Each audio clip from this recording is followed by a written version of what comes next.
गुरु महाराज जी के श्री चरणों में प्रणाम। बचपन से मेरे जीवन में वैसा ही घटा जैसा मेरी जन्म पत्री में लिखा था। मेरा बीमार होना, खुश होना, चिंताग्रस्त होना, शादी, बच्चे सब ठीक उसी सन उसी महीने में हुए जैसा कि पत्री में लिखा था। इसीलिए मुझे पत्री पर पूरा विश्वास हो चुका था। पत्री के अनुसार सन 2010 में हमारे घर का बंटवारा होना था। हम 3 भाई और 1 बहन हैं। पत्री में लिखा था कि मेरे घरवाले मुझे जायदाद में से एक फूटी कौड़ी भी नहीं देंगे। मैं रातों रात सड़क पर आ जाऊंगा। इस कारण मुझे हर वक्त बहुत चिंता लगी रहती थी। मेरी पत्नी मुझे समझाती, जब वह समय आएगा तब उसे निपट लेंगे, यूं पहले ही चिंता में घुलने से क्या फ़ायदा। उसकी बात सही थी, पर मैं भी मन के आगे मजबूर था। मेरी तो रातों की नींद उड़ चुकी थी। यूं ही दिन गुजर रहे थे कि एक दिन मैं बस में यात्रा कर रहा था। मेरे करीब 2 सज्जन खड़े थे। उनमें से एक दिव्य ज्योति जागृति संस्थान से जुड़े हुए थे और दूसरे सज्जन को सत्संग सुना रहे थे। मैंने उनकी बातें सुनी जो मुझे बहुत अच्छी लगी। मैंने उनसे संस्थान का पता ले लिया और वहाँ नियमित सत्संग सुनने जाने लगा। कुछ ही दिनों बाद मैंने ज्ञान दीक्षा के लिए नाम भी लिखवा दिया और सितंबर 2005 में मुझे ज्ञान दीक्षा की प्राप्ति भी हो गई। ज्ञान दीक्षा के समय बहुत अनुभव हुए।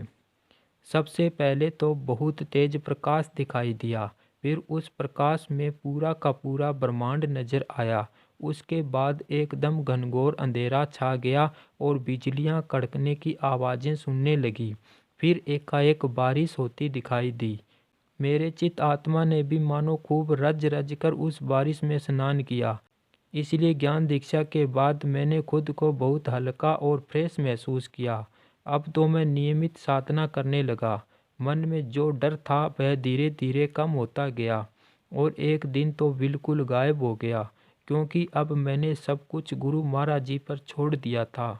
जैसे एक पिता के होते हुए बच्चे को चिंता नहीं रहती, वैसे ही मुझे मेरे आध्यात्मिक पिता मेरे गुरुदेव के होते हुए चिंता करने की क्या आवश्यकता थी।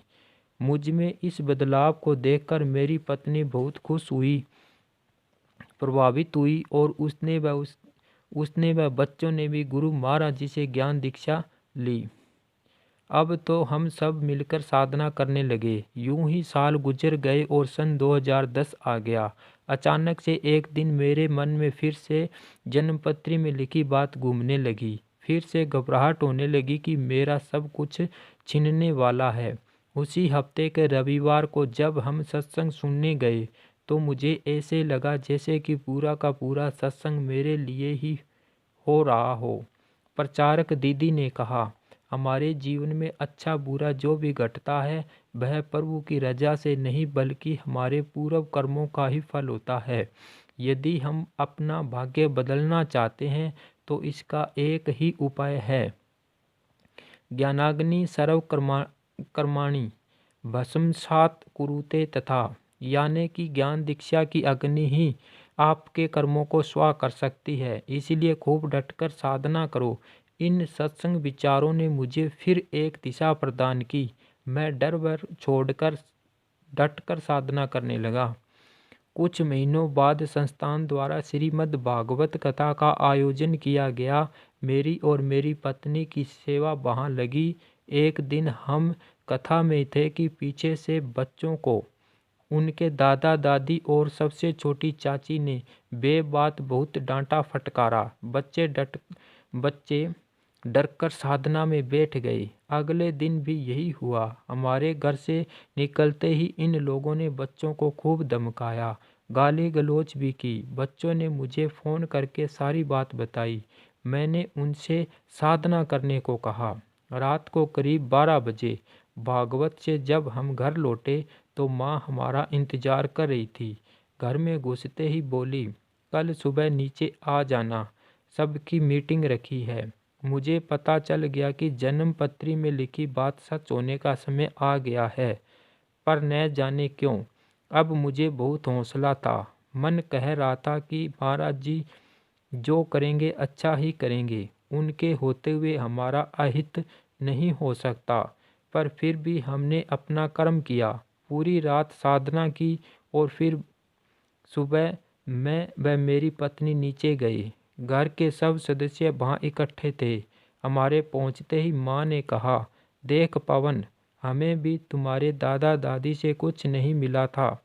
हमने सब कुछ खुद बनाया है, इसलिए अब तुम भी यहाँ से बिना कुछ लिए चले जाओ। तुम्हें हमारी जायदाद से कुछ नहीं मिलेगा। मैंने कड़ी आवाज़ में कहा, माँ, हमें और कुछ नहीं चाहिए, बस हम यह घर छोड़कर किराए के घर में नहीं जाएंगे। न जाने मेरे ऐसा कहते ही मेरे एक भाई के मन में क्या आया। शायद महाराज जी ने उसकी बुद्धि पलट दी। वह बोला, ठीक है भैया, हम इस जायदाद के 5 हिस्से करेंगे, एक माँ बाप का, एक बहन का और 3 हम भाइयों के। इस हिसाब से आपको पैतृक संपत्ति का 5वां हिस्सा मिलेगा, जो कि तकरीबन 24 लाख होगा। हम यह रकम आपको 1 हफ्ते में दे देंगे। आप तब तक अपने लिए नया मकान ढूंढ लो। यह सुनकर मुझे तो एक बार के लिए अपने कानों पर विश्वास ही नहीं हुआ। यह कैसे हो सकता है? पत्री के हिसाब से तो मुझे 1 फूटी कौड़ी नहीं मिलनी थी, कहाँ 24 लाख रुपए मिल रहे थे। मैंने जल्दी से हामी भर दी। मीटिंग वहीं समाप्त हो गई। जब हम अपने कमरे में लौटे तो बेटी ने बताया कि साधना में हूबहू उसने वही देखा था जो नीचे मीटिंग में हुआ। उसने यह भी देखा कि एक प्रकाश का घेरा मेरे इर्द गिर्द था, यानी कि वहाँ गुरु महाराज जी की उपस्थिति थी। तभी तो सब कुछ इतना बढ़िया हुआ। अब बस एक चिंता थी, नया घर तलाशने की। मैं दिन भर तो दुकान पर रहता था, सुबह शाम जो थोड़ा समय मिलता उसमें मकान की खोज करता। हालांकि मेरे दोनों भाई प्रॉपर्टी डीलर थे, फिर भी उन्होंने मदद करने से साफ इनकार कर दिया था। फिर एक रात जब मैं साधना में बैठा था तो मुझे एक मकान दिखाई दिया। मुझे विश्वास हो गया कि बस यही मकान अब हमारा अगला ठिकाना होगा। अगले दिन मुझे ठीक वैसा ही मकान मिल भी गया। मैंने बिना देरी किए उसकी डील कर ली। फिर हमने जल्दी ही गुरु महाराज जी की कृपा से गृह प्रवेश किया। सच, यह घर हमें गुरु महाराज जी से मिला प्रसाद ही है। अब तो मैं सबको यही कहता हूँ कि नियति में जो लिखा है उससे तब तक ही डर लगता है जब तक कि नियति बनाने वाला नहीं मिल जाता। इसीलिए पंडितों के पास जाकर पत्री बनवाने, भविष्य जानने से अच्छा है कि किसी ऐसे पूर्ण गुरु की खोज करो जो तुम्हारे कर्म लेखे को फाड़कर तुम्हारा भविष्य बदलने की सामर्थ्य रखता हो। मेरे गुरुदेव श्री आशुतोष महाराज जी ने मेरे जीवन में ऐसा ही करिश्मा किया है। यह अनुभव है पवन कुमार गुप्ता जी का, जो कि दिल्ली से हैं। जय श्री राम, जय महाराज जी की।